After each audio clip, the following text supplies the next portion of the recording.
everyone, Ben Coomber Radio, episode number 156. That is correct. That is 100% correct. 100%.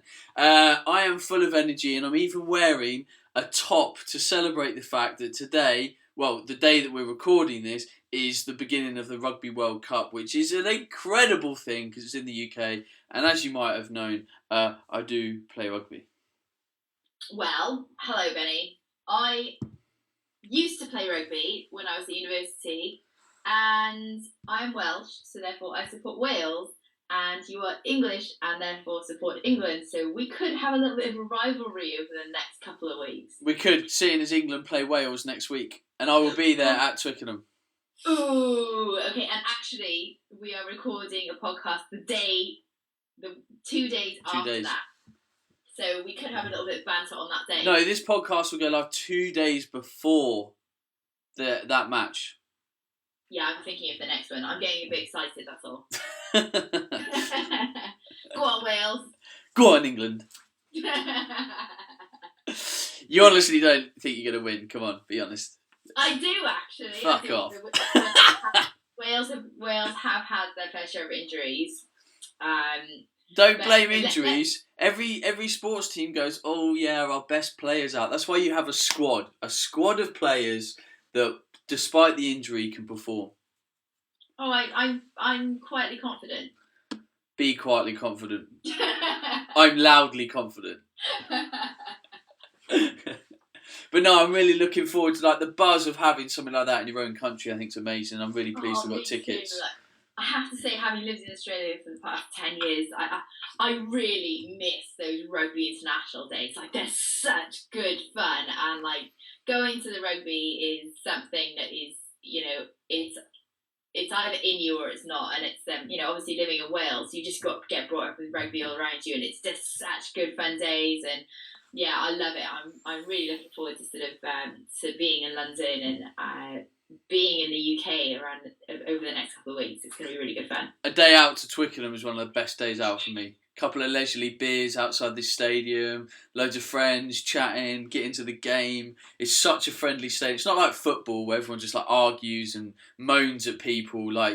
Rugby is such an inclusive sport. It's amazing. Oh, you know what? I couldn't agree more. And I'm going to talk about the Millennium Stadium in Cardiff, and exactly the same thing there. And it's such a different vibe when there's a Wales rugby game on, or an international game, compared to a football game. And I don't know, it just different crowds. It's just it's a totally different feel. It's a much more inclusive feel, a lot more friendly. There's a lot more banter, but it's friendly banter. It's not it's not that aggressive banter as in, they have in football games, they have the fans have to be separated by police and barricades and all that kind of stuff.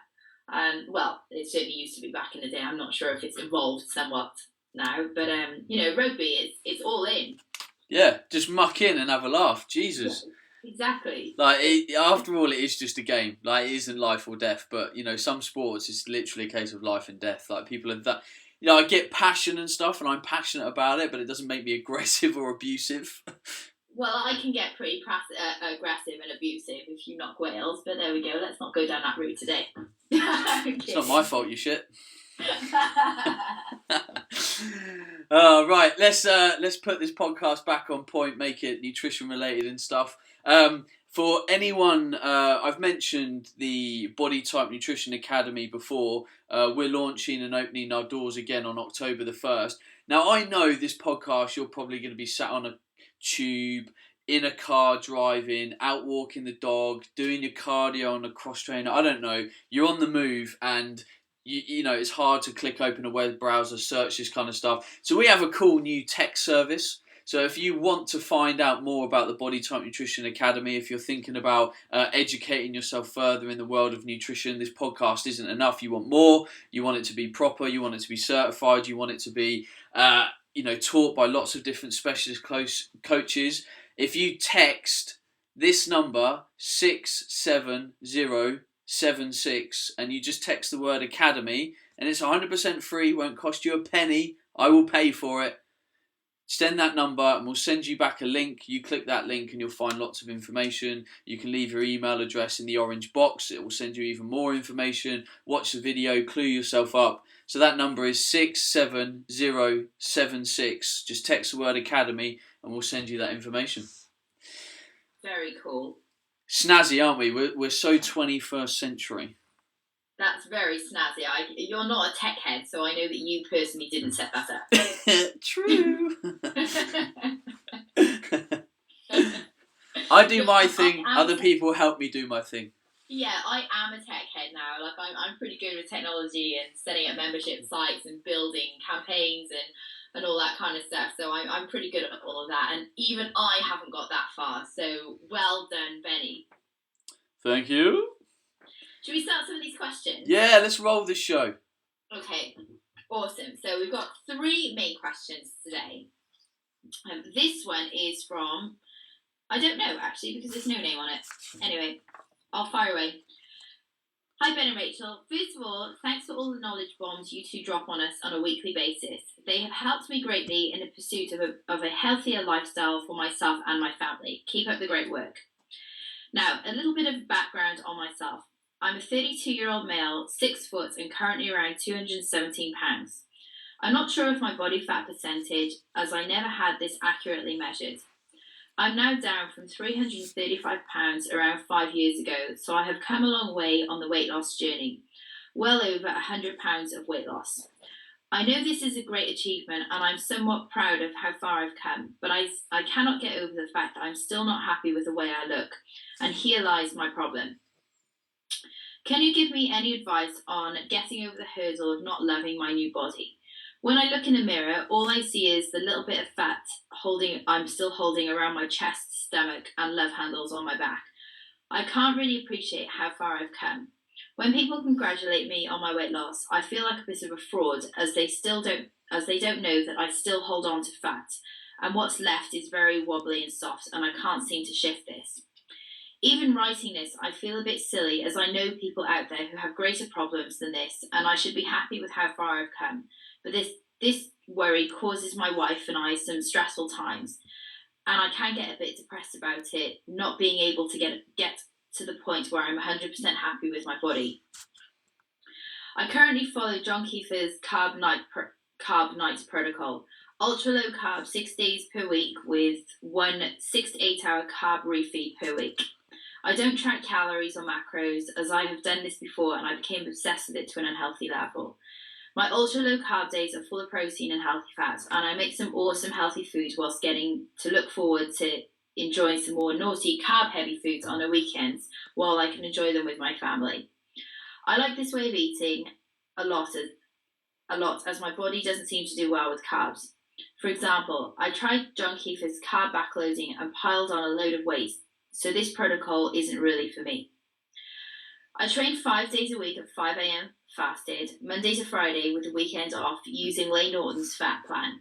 I love this, and even on an ultra low carb diet, my lift is still increasing. I'm currently at 200 kilo deadlift, 130 squat and 110 bench, with my numbers increasing weekly. So the bottom line is this. I've come a long way. I've tried every diet under the sun, from Slimming World to my GP recommending 1,500 calories per day, and I've lost weight. I hold a decent amount of muscle, but I can't get over the psychological barrier of not loving myself for who I am and how far I've come. I don't think I could take on another drastic change in eating habits, so I really want to make Carb Night work for me. If you think that I could progress better with another style of eating, please tell me. Thanks in advance for any help that you can give me. Please, if you can keep this email anonymous, blah, blah, blah. So that's why there's not a name.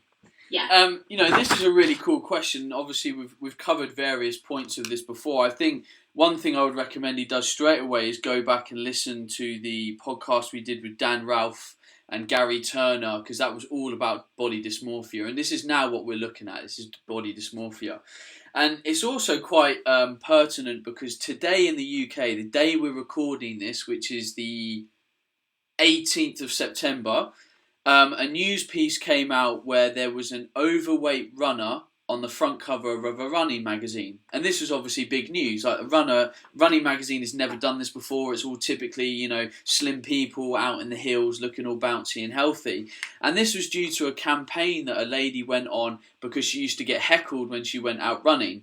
People would call her bad names. She started to become very outspoken about this kind of stuff because ultimately fitness should be inclusive, right? Otherwise people won't start it.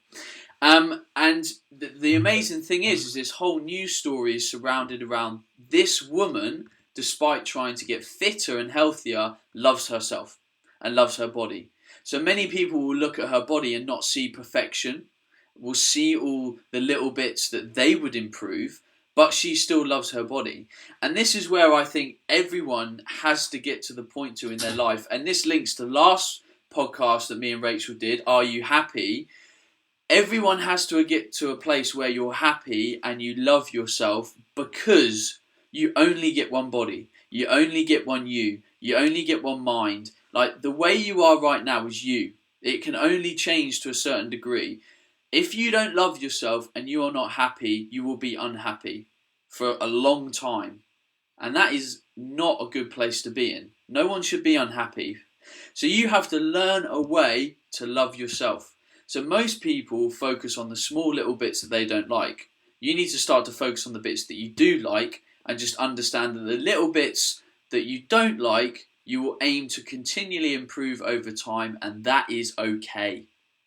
So right now I can stand here and look at my flaws. I can say, I've got my dad's legs and I find it hard to build muscle on them, especially my calves. They're like a pigeon's legs. And I could start to look at my upper body build or the way that I think, the way that I do things. But all that leads me to do is to put myself in a place of negativity. I'm not positive. I can't move forward. I can't love myself. I won't have self-confidence. So I can't focus on that. And I have to focus on the things that make me great or a great person. So I focus on the things that actually are a good attribute. And I say, do you know those little things? I'll work on them, but I'm not too bothered about it. Because the other shit, that's awesome. 100% agree. And oh my God, I can't remember how many times that we've said this. Nobody is perfect.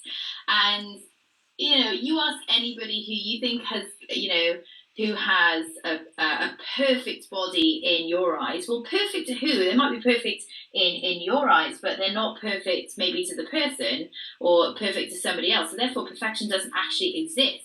I'm like you. I don't have skinny calves, Ben. I actually have a good solid set of calves. Now, don't be jealous. But Thanks.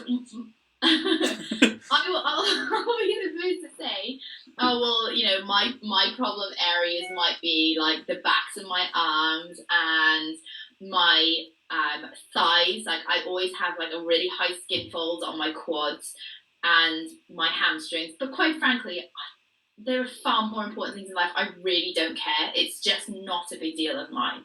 And it's something that I work on continually.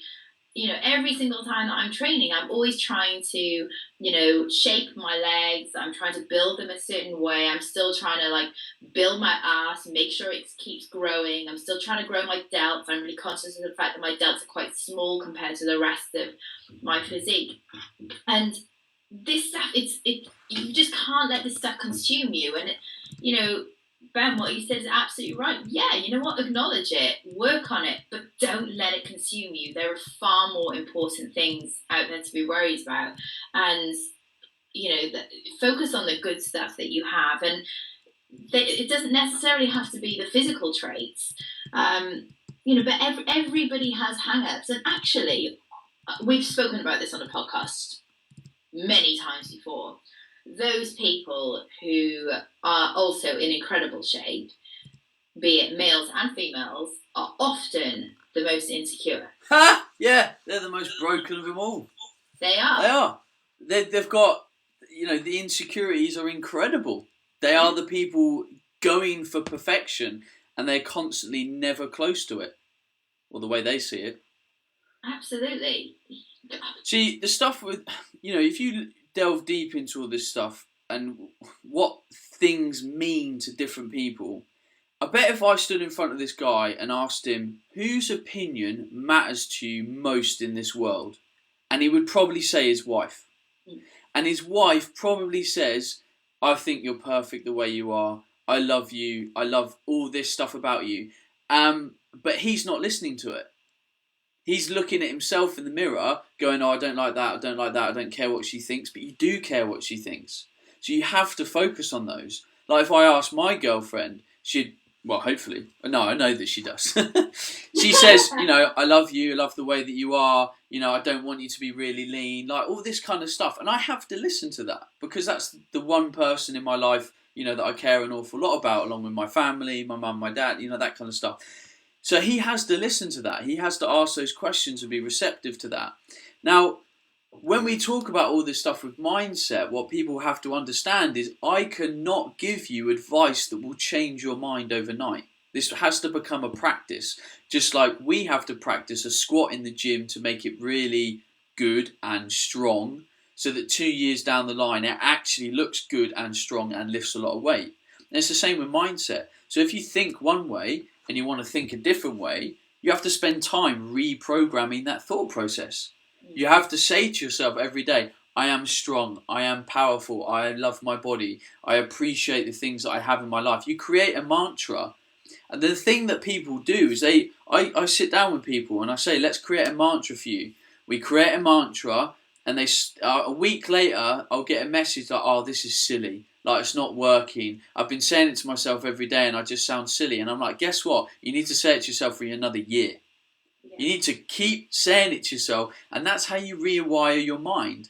And it sounds stupid, like listening to this right now, but the other option is, if you don't think like that, you have a life that is a lot more negative and a lot more unhappy. Like, if you listen to the stuff that goes around in my brain some of the time, you'd probably think, man, this guy's smoking crack.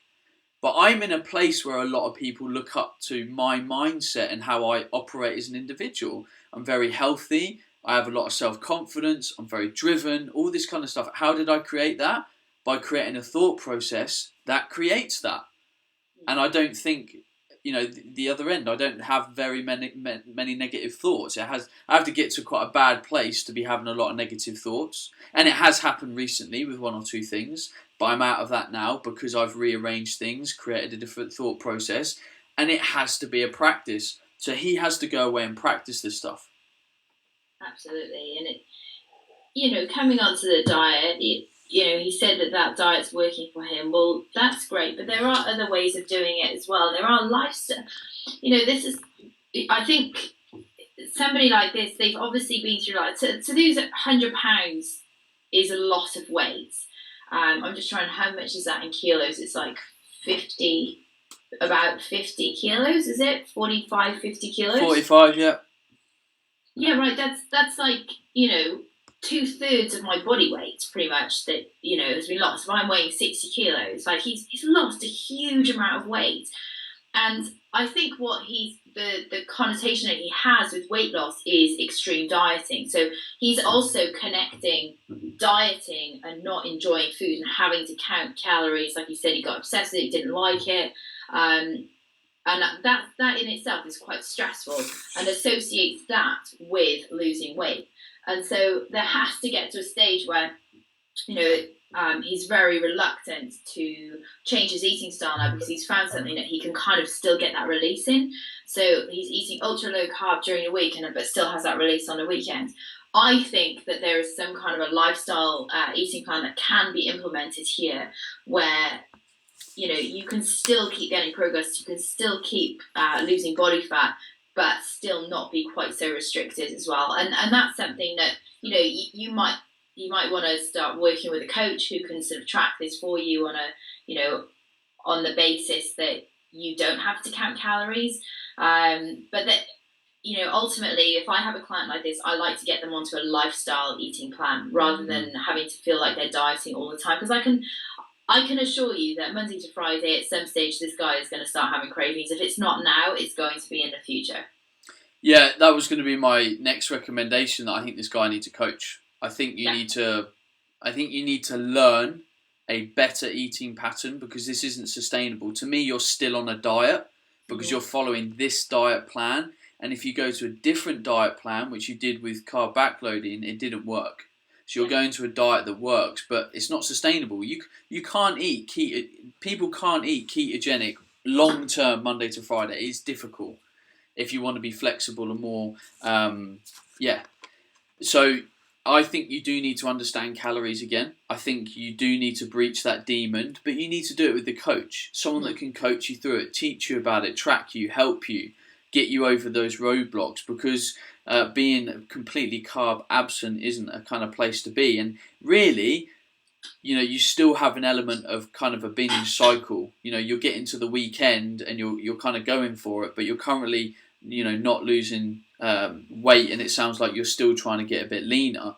So you do need a better way of eating. Training sounds fantastic. Well done. Congratulations. Lane Norton's fat model of training is great if you can sustain it. It's very hard. I would never recommend that model of training on a calorie deficit. Very tough on the body as a whole, because you're training both the nervous system and the muscles to a very very high level. So yeah. Awesome. Next question. This question is from Matthew. I would like to say a personal thank you to yourself and Rachel for sharing your knowledge, inspirational stories, and your willingness to use your own time to help others. If it was not for yours and the Strength Matters podcast where I discovered your podcast, I don't really think that I would have reached any of my goals. Your knowledge and fitness tips, your tips on nutrition has helped me to get nearly to my weight goal. But the most important thing is that you've inspired me to change my whole life. On August the 17th, I will be embarking on my biggest challenge ever, leaving my young family, my daughter Olivia, my son Harry, and my caring wife Nikki, to start basic army training. I never thought I would get here, so from the bottom of my heart, thank you both for changing this chubby old pithead into a lean, healthy fighting machine. Kind regards, Matthew Northover. How amazing is that? That's amazing. How cool.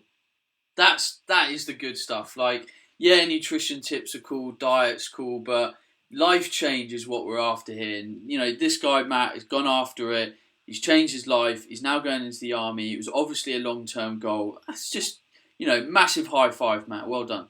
Thank you so much for writing in as well. It's so nice for Ben and I to hear these stories. And like we've said before, and I famously quoted once in on a interview I did on TV in Australia, where I said, for me, it's not about the weight loss. For me, it's easy to get 20 kilos off somebody. And as cliche as it sounds, I love my job because it changes people's lives. And this is a classic example of that. So thank you for writing it. And the reason to put in the kind of comment as well is because I thought it might be worth mentioning, the struggles that people can have with going into an environment where you can't control your diet. And something like the army is one I've had a lot of emails on in the past, where people have said, look, I'm in the army, I really struggle to control my nutritional intake because I get it all thrown in front of me, help, what can you do?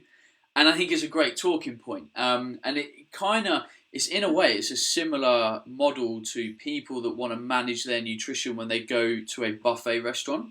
Because a lot of the time in the military, it's all kind of lined up and you kind of say, yeah, a bit of that, bit of that. It's not always kind of plated up. And, that's from what I've seen, I'm not sure, on various different people's environments. And this is where, sometimes a lot of self-control has to come in, and you do kind of need to track your nutrition. Like if I went into a buffet, I have a rough idea of kind of how much I should eat, and then I'm going to decide of what I'm going to make that made up of, whether it's going to be bad stuff, really healthy stuff. If you're at a buffet, you always want to probably go for lean protein sources to make sure you're going to get enough protein. As soon as you start to eat a lot heavier or fattier protein, beef or lamb, then you understand that you're not going to be able to eat as much of the other stuff, just like in any meal.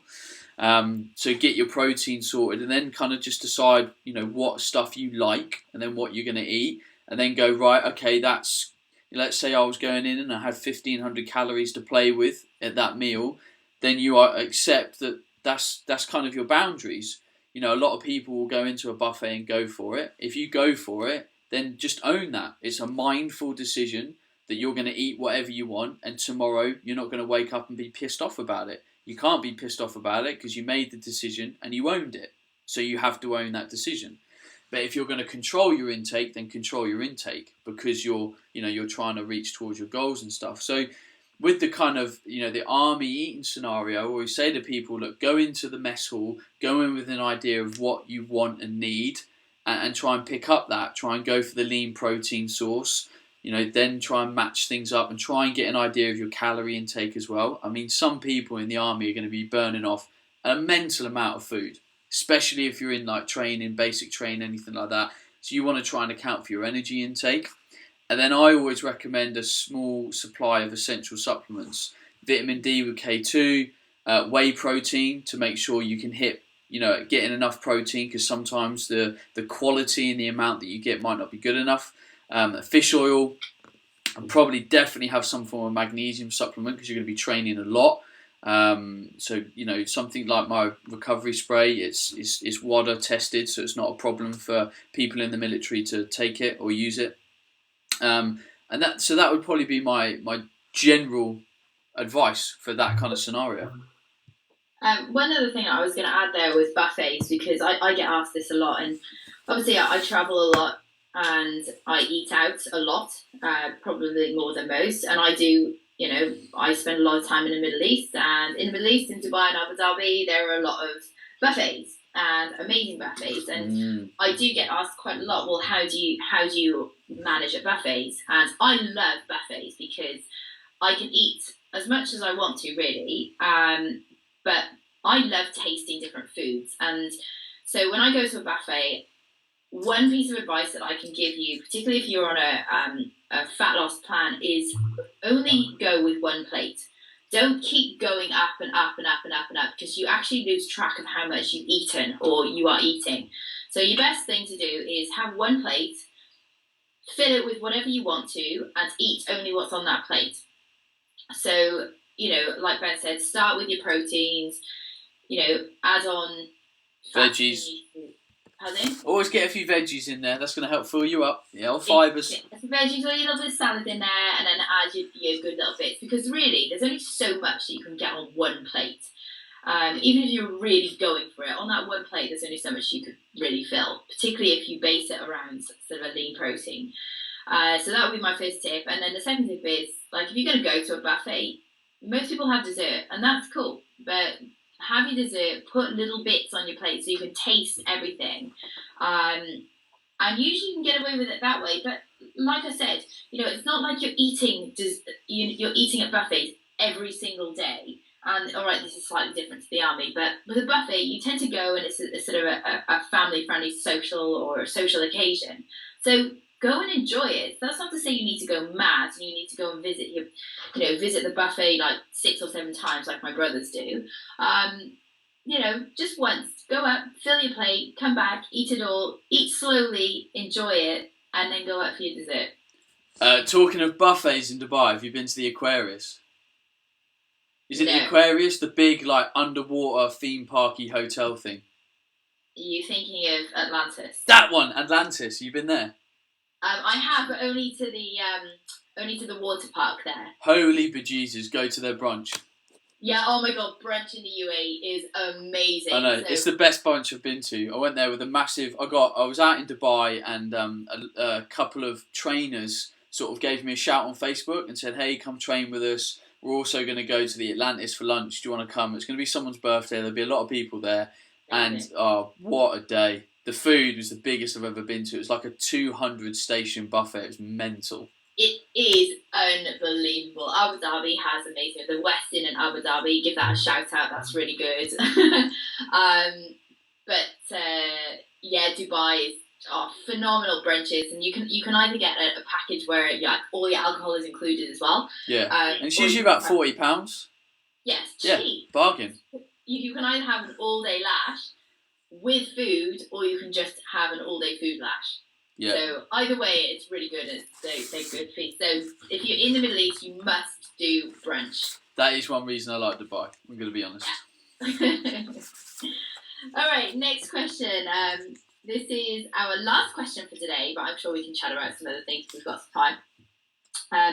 Hi Ben, I'd just like to say how great the podcast is, and there's so much info that I've taken and applied to my nutrition and training. I've listened to all of them, and I don't know whether you have spoken about this before. My question is about cheat meals, and do you or any of your coaches use them for clients, and how would you implement them into somebody's diet who is looking to lose body fat? And would they work for somebody who is building muscle or with body composition in mind? Thanks for all the great info you put out there, Tom. Cheat meals, no.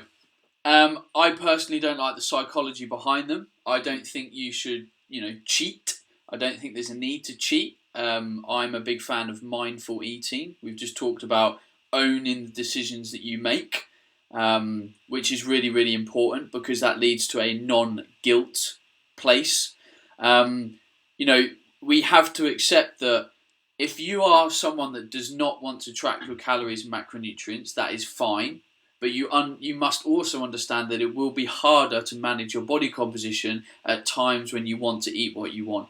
So if you go round for your Sunday roast and you have all the trimmings and then pudding comes out and you are not aware of the caloric impact of that and you are trying to be body composition minded and reaching towards goals, you have to accept that you might wake up a day or two later and be unhappy with your results. Mm-hmm.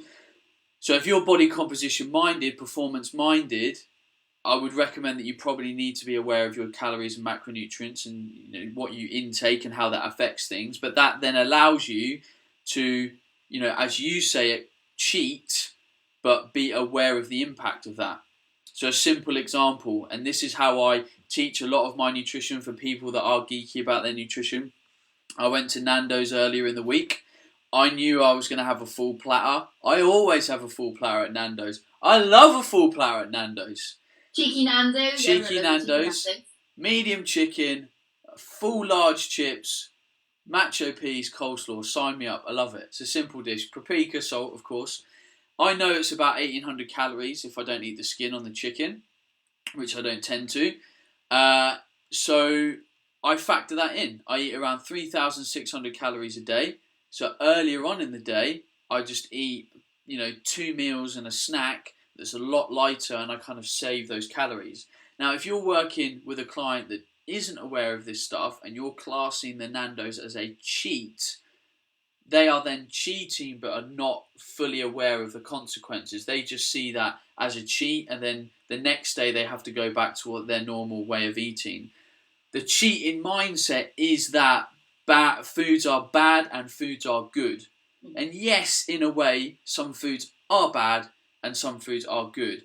But really, some foods are just better than others. And if you do the right thing 90% of that time, that non-optimal stuff is not going to matter unless it causes an adverse reaction, like an allergy response, an intolerance response, sensitivity response. So we need to get away from kind of bad and good and trying to be optimal 85-90% of the time, and accept that our diet is going to be full also, or have some of the stuff that we want, and that's not a bad thing. Mm-hmm. I'll second all of that. I don't like the word cheat meals. It's a decision to second, like what you said, it's a decision that you make to eat a meal that is not in your usual plan. It really depends on clients, really. Like, sometimes I call it a refeed meal. Sometimes, I just don't like the word cheat meal. I don't like the connotations that it has. To me, a cheat meal reminds me of when I used to diet, when I used to compete as a bikini competitor, and I used to diet really hard Monday to Friday, and then when I'd have my skin falls down, I'd say to my coach, "Can I have a cheat meal on Saturday night?"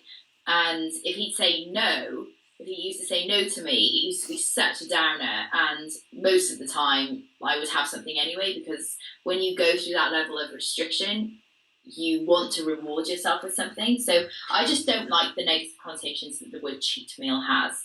No. It's a decision to eat a meal, and you know what? Just fucking enjoy it. And I mean, me personally, I probably wouldn't use the word refeed unless I was putting someone in a state of depletion. So that's what I was doing. Yeah. When I was, So that is actually a strategic protocol to refeed a system or a muscle or etc., which is really an application of sports nutrition. For sure. So, I mean, again, this comes down to a long-term approach to nutrition, doesn't it? Like, how do you package a long-term approach for a client or an individual so that they can live the life that they want to lead and achieve their goals? And I've always said this, the more specific your goals become, the more geeky you need to be about the numbers. There was an awful long period of time in my life as a nutritionist where I didn't count calories and macronutrients. And I looked pretty good. I was fairly happy with how I looked. I was slim, I was athletic, I was performing fairly well. But I started to get more serious. I was really wanting to get on top of my recovery because I'd burn out quite frequently.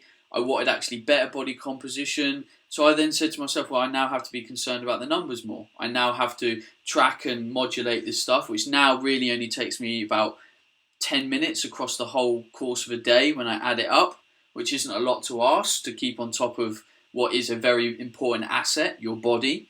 But now I have way better recovery, marginally better sleep. I wouldn't say hugely better, but better sleep because I make sure I hit a calorie need, which ensures that my body is not as stressed. I'm probably getting better micronutrient sufficiency, and I just look better naked.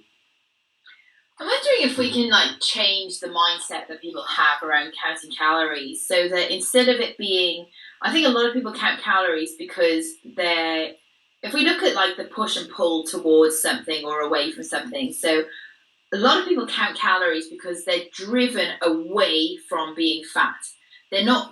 Most people are forced to do something like that rather than being inspired towards a particular goal. Now, phrase it how you want. You're inspired towards a particular goal. A lot of women, and I'll speak for women in general, and I know this because I work with them. And so girls, I know exactly, whether you say that you're working towards a particular goal, I know that your motivation is coming from the fear of being fat. That is why that you're counting calories. And 90% of the women I work with, that is the reason why they're doing it. The 10% who is counting calories because they're working towards a better body, that is a much healthier frame of mind to be in.